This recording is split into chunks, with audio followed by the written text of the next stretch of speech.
Class 9th में की chemistry में हम ब्रांचेस ऑफ केमिस्ट्री पढ़ रहे थे, जिसमें हमने 7 ब्रांच पढ़ ली थी। अभी हमारी 8th ब्रांच है, जिसका नेम है एनालिटिकल केमिस्ट्री। तो ब्रांचेस ऑफ केमिस्ट्री में ये हमारी 8th ब्रांच है, एनालिटिकल केमिस्ट्री।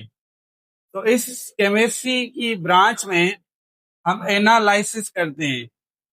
ठीक है, अगर कोई कंपाउंड हो तो उसमें क्वालिटी हमारी, यानी उसमें कौन कौन से एलिमेंट है, और क्वांटिटी यानी उसमें कितना मिकदार है, ये हमें बताती है एनालिटिकल केमिस्ट्री। यानी क्वालिटेटिव का मतलब है उसमें कौन से एलिमेंट है, मतलब क्या है, ये बताते हैं हमारा क्वालिटेटिव एनालिसिस। क्वांटिटेटिव एनालिसिस क्या है, मतलब किसी भी कंपाउंड में कुछ कितना है, वो हमें क्या बताता है, कितना है, ये हमारा क्वांटिटेटिव एनालिसिस है। हम इनका एग्जांपल पढ़ेंगे तो हमें समझ में आ जाएगा। क्वालिटेटिव एनालिसिस में अगर मैं आपसे पूछूं, अगर मैं पूछूं कि वाटर में, अगर मैं एक ब्रीकर लूं, ये हमारा ब्रीकर है, अगर मैं इसमें वाटर फिल करूं, ये हमारा वाटर है, इसमें H2O, और उसके बाद हम इसमें क्या डालते हैं, लेड। लेड हमारा एलिमेंट है। इस लेड में, जो वाटर में हमने लेड लिया है, अभी हमें कैसे पता चलेगा कि इस पानी में लेड है कि नहीं है। ये जो हमारी एनालिसिस होती है, ये एनालिसिस हम क्या कहते हैं, इसको क्वालिटेटिव, मतलब इसमें क्या है या नहीं है या नहीं है, ये हमें कौन बताता है, क्वालिटेटिव एनालिसिस। तो हम लेड को वाटर में मालूम करने के लिए क्या करेंगे, इसमें पोटेशियम आयोडाइड ऐड करेंगे। क्या करेंगे, पोटेशियम आयोडाइड ऐड करेंगे। अगर हमें लेड का पता होना चाहिए तो लेड ये प्लस होता है, ये माइनस होता है, यानी इसमें आयोनाइज हो जाएगा। ये जो कंपाउंड है इसमें आयोनाइज हो जाएगा। ये लेड आयोडीन के साथ रिएक्शन कर लेगा, यानी ये बनाएगा PbI2, यानी लेड आयोडाइड। अगर ये लेड आयोडाइड बनाएगा तो हमें ये क्वालिटेटिव एनालिसिस होगी। यानी क्वालिटेटिव एनालिसिस में क्या पता चलेगा कि पानी में लेड है या नहीं है। अगर ये रिएक्शन होगा तो लेड पानी में है, अगर ये नहीं बनाएंगे तो तो ये क्वालिटेटिव एनालिसिस नहीं होगी। सही है। तो किसी भी कंपाउंड में हम एलिमेंट को मालूम करने के लिए, यानी उसमें कौन कौन से एलिमेंट है, ये हमारी क्वालिटेटिव एनालिसिस होती है। जैसे हम ब्लड टेस्ट करवाते हैं, यहाँ पे एग्जाम्पल लिखता हूं यहाँ पे। जैसे ब्लड टेस्ट, हम जो ब्लड टेस्ट करवाते हैं, ब्लड टेस्ट में हमारे कौन कौन से कंपाउंड है या हमारे ब्लड में कौन सी प्रोटीन है, अगर ये हमें मालूम हो जाए तो ये हमारी क्वालिटेटिव एनालिसिस है। सही है। तो ब्लड की टेस्ट हमारी क्या होती है, क्वालिटेटिव एनालिसिस। अगर इसी ब्लड में हम शुगर की टेस्ट करें, यानी शुगर की हमने टेस्ट की, ब्लड टेस्ट में हमने शुगर की टेस्ट की, अगर उस शुगर टेस्ट में हमारी शुगर आती है 180 ग्राम DL, तो ये हमारी जो 180 ग्राम, ये हमारी क्वांटिटेटिव एनालिसिस है। क्यों क्वांटिटेटिव एनालिसिस है, क्योंकि हमें इसमें से क्वांटिटी मालूम हुई। सही है। जिसमें हमारी क्वांटिटी मालूम होगी वो हमारी क्या होगी, कौन सी होगी, क्वांटिटेटिव एनालिसिस। और जिसमें हमें पता चलेगा कि उसमें क्या है, ये हमारा क्या होता है, क्वालिटेटिव एनालिसिस। अगर मैं अगर कोई आप डॉक्टर के पास जाएं, अगर वहां पे आप अपना टेम्परेचर चेक करवाते हैं कि आपको बुखार है या नहीं है, अगर आपने टेम्परेचर चेक करवाया, अगर आपको बुखार है तो वो क्या है, हमारा क्वालिटेटिव। अगर वो कितना है, यानी अगर आपको टेम्परेचर मालूम करना होगा, टेम्परेचर आपके टेम्परेचर मालूम करने के बाद आपको फीवर होगा तो ये क्वालिटेटिव एनालिसिस है। अगर वो टेम्परेचर कितना होगा, वो टेम्परेचर जैसे 104 फ़ारेनहाइट आपका टेम्परेचर है, तो ये 104 फ़ारेनहाइट टेम्परेचर कौन सा है, हमारा क्वांटिटेटिव, क्योंकि हमें इसमें से क्वांटिटी मालूम हुई। सही है। तो ये एनालिसिस दोनों क्या होती है, एनालिसिस में हम क्वालिटेटिव एंड क्वांटिटेटिव एनालिसिस पढ़ते हैं। यानी एनालिटिकल केमिस्ट्री एक ऐसी ब्रांच ऑफ केमिस्ट्री है जिसमें हम एनालिसिस करते हैं, या हम इसमें काइंड पढ़ते हैं। कौन से? जैसे क्वालिटी एंड क्वांटिटी। क्वालिटी मतलब किस किस्म की बनी होती है, और क्वांटिटी का मतलब होता है किस मिकदार से बनी होती है। सही है। तो ये होती है हमारी एनालिटिकल केमिस्ट्री। अच्छा, इनका इस्तेमाल कहाँ होता है? इनका इस्तेमाल होता है क्रोमोटोग्राफी। क्रोमोटोग्राफी, अगर हम कलर्स को ऐड करें, जैसे हमने रेड को ऐड किया, प्लस में कौन से भी कलर ले लेते हैं, ब्लैक को प्लस में ग्रीन को, अगर हमने इनको ऐड करके एक और अलग कलर हमने बना दिया, सही है, इन तीनों को मिला के एक और अलग कलर बना दिया। इन कलर, अगर ये हमें जो कलर मिलेगा मिक्स कलर, इस कलर में हम इन तीनों कलरों, ये तीनों जो कलर्स है, इनको मालूम करने के लिए हम क्या करते हैं? क्रोमोटोग्राफी इस्तेमाल करते हैं। सही है। तो ये क्रोमेटोग्राफी इस्तेमाल होती है हमें किसी भी कंपाउंड का कलर मालूम करने के लिए, यानी उनको कलर को सेपरेट करने के लिए। सही है। उसके बाद होता है इलेक्ट्रोपोरेसिस। इलेक्ट्रोपोरेसिस क्या होता है? क्योंकि हमारे जिस्म में जैसे जैसे डीएनए होता है, आरएनए, डीएनए, आरएनए होता है, सही है, प्रोटीन होती है। ये हमारी क्या होती है? ये हमारी चार्ज चार्ज जैसे ये प्रोटीन पे चार्ज होती है, डीएनए पे चार्ज होती है, डीएनए और आरएनए पे भी चार्ज होती है। इन चार्जेस को हम इलेक्ट्रोपोरेसिस के जरिए इनको इलेक्ट्रिक फील्ड में रख के, इनकी साइज, इनके साइज के हिसाब से हम इनको अलग कर सकते हैं। यानी इन इलेक्ट्रोपोरेसिस से हम, आपने सुना होगा फिंगरप्रिंटिंग कराते हैं। अगर कहीं पे भी क्राइम होता है, अगर क्राइम होता है तो वहां पे हम फिंगरप्रिंट लेते हैं। उस फिंगरप्रिंट में हम किसका क्या लेते हैं? दोनों का डीएनए लेते हैं। डीएनए जिसका चेंज मतलब मिलता है डीएनए, वो हमें मालूम होता है कि ये इसकी फिंगरप्रिंटिंग है। यानी ये फिंगरप्रिंटिंग इस्तेमाल करने के लिए हम इलेक्ट्रोपोरेसिस इस्तेमाल करते हैं। इसके बाद स्पेक्ट्रोस्कोपी। इस स्पेक्ट्रोस्कोपी क्या है? जिसमें हम लाइट को इस्तेमाल करते हैं। लाइट, जो हमारी लाइट होती है, रोशनी, इसकी मदद से, स्पेक्ट्रोस्कोपी की मदद से हम किसी भी कंपाउंड पे लाइट लाइट लगाते हैं। लाइट लगाने के बाद जो भी एलिमेंट होता है वो लाइट के हिसाब से अलग अलग जाहिर होता है। सही, अलग अलग नजर आता है हमें। तो ये स्पेक्ट्रोस्कोपी, लाइट के हिसाब से हम किसी भी कंपाउंड में एलिमेंट्स को मालूम करते हैं। क्योंकि स्पेक्ट्रोस्कोपी में हम स्पेक्ट्रम पढ़ते हैं। स्पेक्ट्रम एक बैंड्स ऑफ लाइट बनती है। उस बैंड्स ऑफ लाइट के हिसाब से हम उसकी स्पेक्ट्रोस्कोपी करते हैं। अच्छा, इस क्वालिटेटिव और क्वांटिटेटिव में एक और एग्जांपल पढ़ लेते हैं। जैसे हमें पढ़ा है कि सोडियम क्लोराइड, ये हमारा नमक होता है आम घर पे। ये सोडियम क्लोराइड में क्या सोडियम है या नहीं है? तो हम इनकी करते हैं फ्लेम टेस्ट। क्या करते हैं? Flame test. इसको बंसन बर्नर पे रख के हम इनको इनको जलाएंगे, सोडियम क्लोराइड को। हमें पता चलेगा कि अगर सोडियम सोडियम हमें येलो कलर देता है तो इसमें सोडियम है। अगर ये हमारा ब्लू कलर देता है तो इसमें क्या है हमारा? अगर ब्लू कलर देगा तो इसमें क्या होगा? हमारा पोटेशियम होगा। यानी ये फ्लेम टेस्ट में क्या मालूम होता है? अगर सोडियम होगा तो येलो कलर, अगर पोटेशियम होगा तो ब्लू कलर देगा। सही है। तो ये हमारी क्या होती है? Flame test. फ्लेम टेस्ट में हम क्या चेक करते हैं? उसकी क्वालिटेटिव। सही है। ये क्वालिटेटिव होती है और ये हमारी क्या होती है? क्वांटिटेटिव। अगर हमने चाय बनाई और चाय में मालूम किया कि उसमें शुगर है कि नमक है, अगर नमक या शुगर हमने मालूम कर लिया तो ये हमारी क्वालिटेटिव है। अगर उसमें शुगर है और वो शुगर कितनी है, 2 चम्मच, 4 चम्मच, तो ये हमारी क्या होती है? Quantitative analysis. सही है। तो इन दोनों को हम कहाँ पढ़ते हैं? एनालिटिकल केमिस्ट्री में। इसी पढ़ रहे थे, जिसमें हमारे अभी 9th ब्रांच पढ़ेंगे।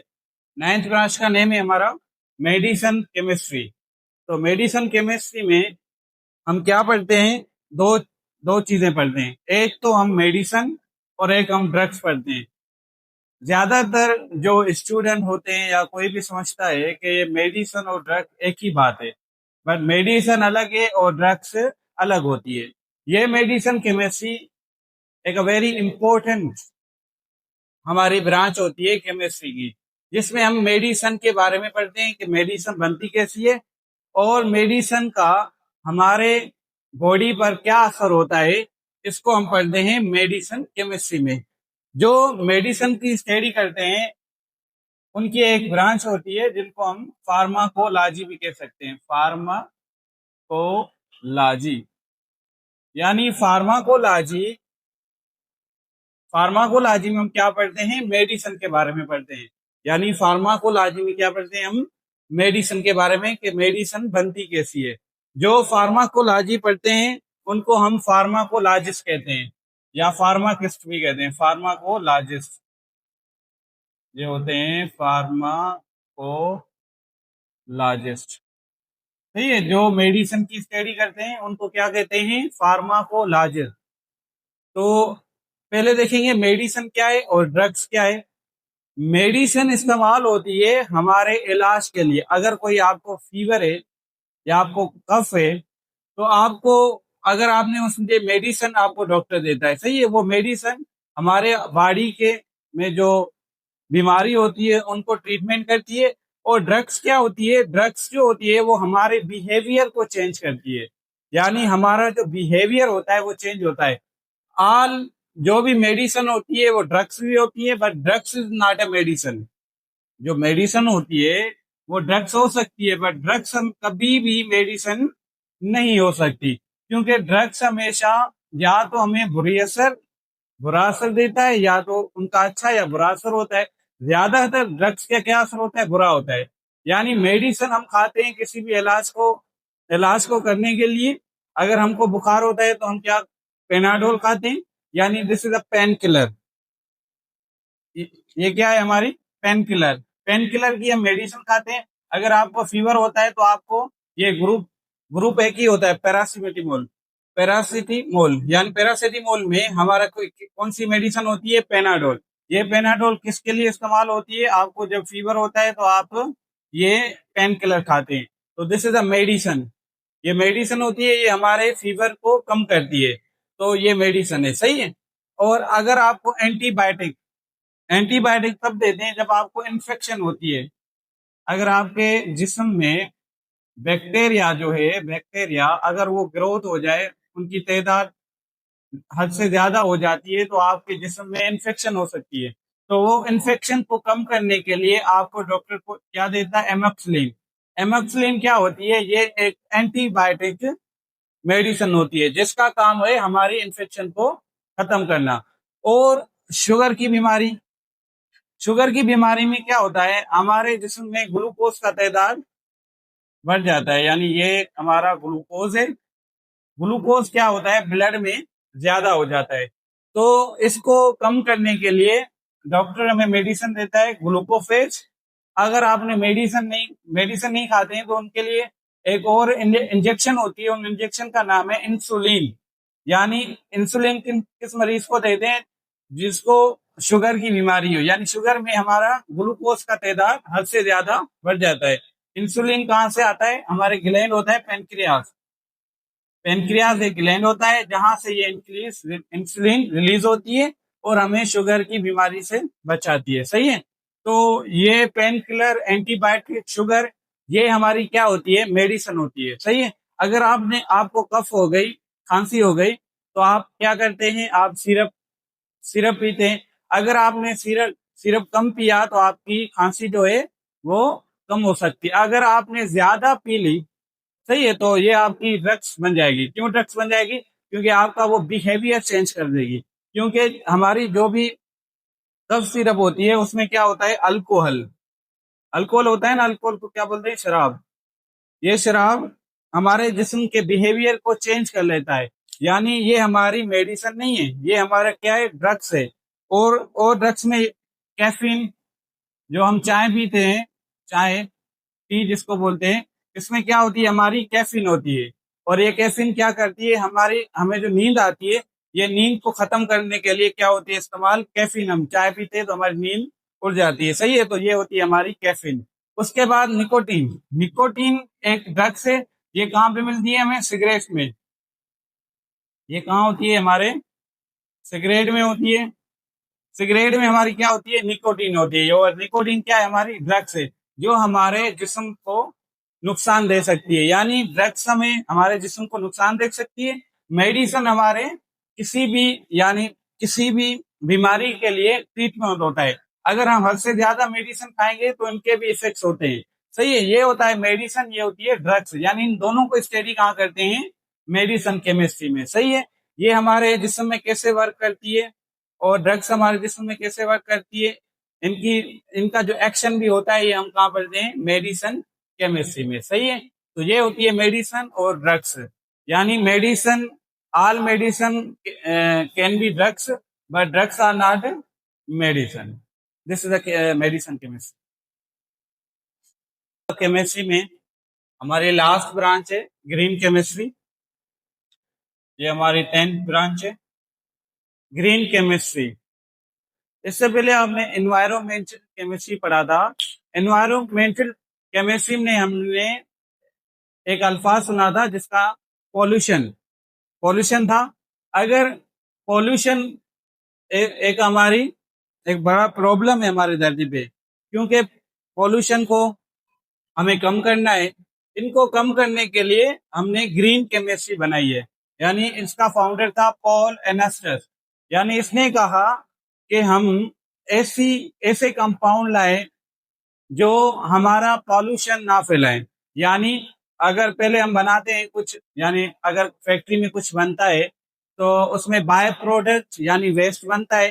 तो इसने कहा, पॉल एनास्टस ने, कि हम ऐसा कंपाउंड बनाए, यानी ऐसा कुछ रिएक्शन करवाएं जिसमें जो हमारा बाय प्रोडक्ट हो, वेस्ट हो, वो कम से कम बने।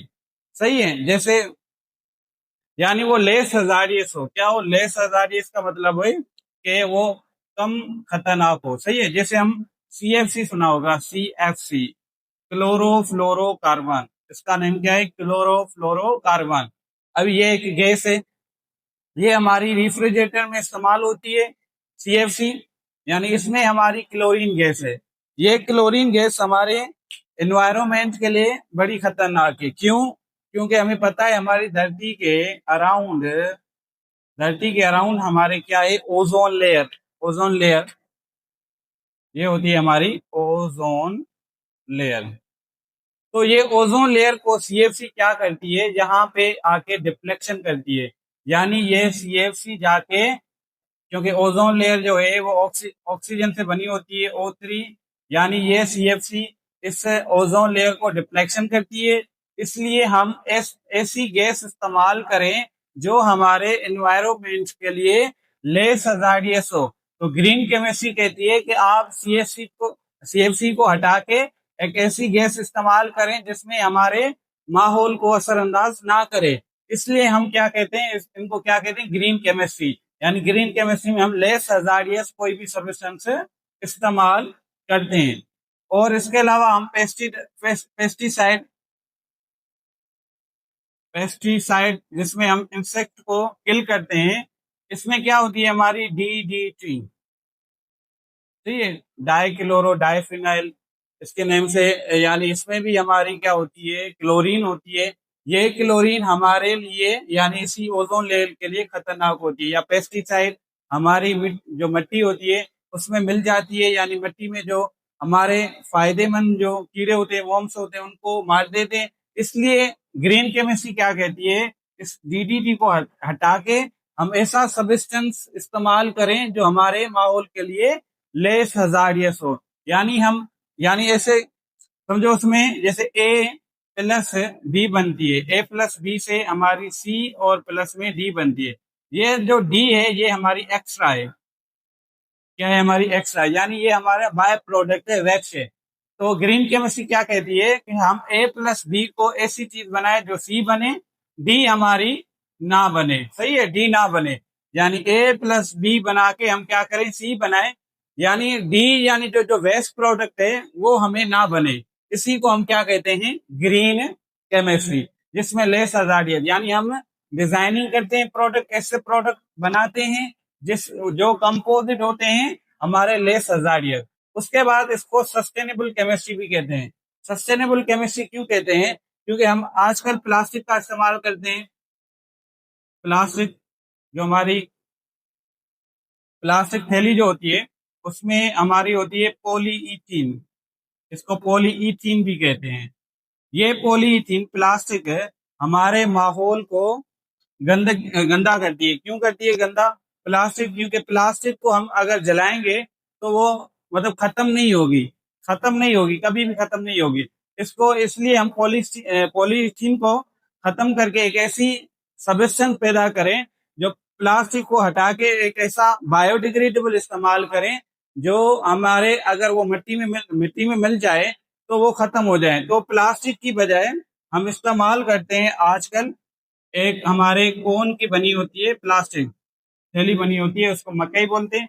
आजकल जो हमारी प्लास्टिक बनती है वो कौन से बनती है या स्टील से बनती है या गिलास से बनती है, क्योंकि ये बायोडिग्रेडेबल है, यानी जमीन में जाके मतलब 6 महीने 7 महीने के बाद ये हमारे वहां पे डिजॉल्व हो जाती है मिट्टी में, ये कभी भी डिजॉल्व नहीं होती।